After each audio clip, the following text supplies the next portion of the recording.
Welcome.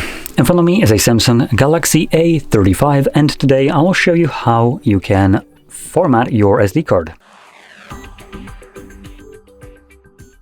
So to get started, you will want to open up your settings application, and from here we're looking for storage. Though on Samsung we don't have a specific storage setting, we have, I believe, the option under About Phone. No, never mind.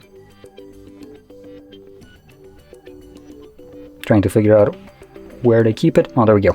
So it's under Device Care. Apparently, storage is under Device Care, as any sane person would look for.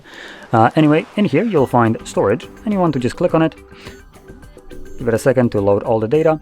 The first thing you will see is the storage of your phone, not the SD card. So you want to swipe to the left. This will then display your SD card, and here you can click on three dots, like so, and select Format. Give it a second. It's gonna go through a fully automatic format. Once it's finished, the card is ready to be used once again.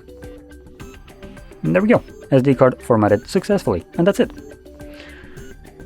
And you can see it right here, and now it's taking 0 space. Anyway, if you found this video helpful, don't forget to hit like, subscribe, and thanks for watching.